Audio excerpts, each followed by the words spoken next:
ഞാൻ കെൽട്രോണിൽ വർക്ക് ചെയ്യുമ്പോൾ എൻ്റെ കൂടെ തന്നെ കുറേ മുതലാളിമാരുണ്ട്. ഇവിടുത്തെ വലിയ വലിയ പ്രമാണിമാരുടെ മക്കളാണ് എൻ്റെ കൂടെ വർക്ക് ചെയ്യുന്ന ആൾക്കാർ.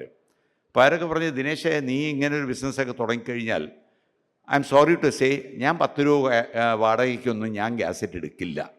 അതിൻ്റെ ഒന്നും എനിക്ക് ആവശ്യമില്ല. എനിക്ക് അവിടുന്ന് ഇവിടുന്നൊക്കെ കാസറ്റ് ഇഷ്ടം പോലെ വരും എന്നൊരു കോൺഫിഡൻസിലാണ് അവർ പറയുന്നത്. പക്ഷേ I had some other readings. ഞാൻ പറയും, എത്ര കാസറ്റ് കൊണ്ടുവരും, എവിടെ നിന്ന് വാങ്ങിക്കും, അല്ലെങ്കിൽ എത്ര കിട്ടും, നിങ്ങൾക്കെല്ലാവർക്കും എൻ്റെ അടുത്ത് തന്നെ വരേണ്ടി വരും എന്നൊരു കോൺഫിഡൻസ് എനിക്കുണ്ടായിരുന്നു. ആ ഒരു ചിന്ത എൻ്റെ കൂടെ നിന്നുകൊണ്ടും ആ ഒരു കോൺഫിഡൻസിലും സ്റ്റാർട്ട് ചെയ്ത ആ ഒരു പ്രസ്ഥാനം ഇറ്റ് ഗ്രൂ ലൈക്ക് എനിത്തിങ്. ഞാൻ ആദ്യം ചെറുതായിട്ട് തുടങ്ങി, പിന്നെ it became big and then I started another branch. പിന്നെ അതിൽ നിന്ന് ഞാൻ പുതിയ 1987 ആയപ്പോഴേക്കും, അന്ന് തോംസൺ എന്ന് പറയുന്ന ഒരു കമ്പനി ഗൾഫിൽ ഭയങ്കര വീഡിയോ റൈറ്റ്സിൻ്റെ രാജാക്കന്മാരുടെ നിൽക്കുന്ന കാലമാണ്. ഞാൻ പറഞ്ഞു, അത് ആ വീഡിയോ രാജാക്കന്മാരായി നിൽക്കുന്ന അവിടെയല്ലേ, കേരളത്തിൽ അല്ലെങ്കിൽ ഇന്ത്യയിൽ മലയാളത്തിന് കോപ്പിറൈറ്റ് ഇല്ല.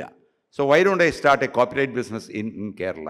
അങ്ങനെ മലയാളത്തിൻ്റെ കോപ്പിറൈറ്റ്, ആദ്യത്തെ കോപ്പിറൈറ്റ് വാങ്ങിച്ചതും ഞാൻ തന്നെയായിരുന്നു.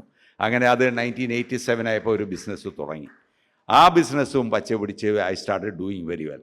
അങ്ങനെ നിൽക്കുന്ന സമയത്താണ് നമ്മൾ കാണുന്നത് ഈ മോഹൻലാൽ, മമ്മൂട്ടി, ഈ ഇങ്ങനെ വലിയ താരങ്ങളെല്ലാം തന്നെ എൻ്റെ കടയിൽ വന്ന് കാസറ്റ് എടുക്കുന്നു. അവരെല്ലാം ഐ ബിക്കെയിം സോ ഫ്രണ്ട്ലി വിത്ത് ദം. 1989 എനിക്ക് ഭാഗ്യം കിട്ടി ഒരു സിനിമാക്കാരനാകാനുള്ള. 1989 കിരീടം എന്ന സിനിമ നിർമ്മിച്ചുകൊണ്ട് ഞാൻ എൻ്റെ ഒരു നിർമ്മാണ പ്രക്രിയ സ്റ്റാർട്ട് ചെയ്തു.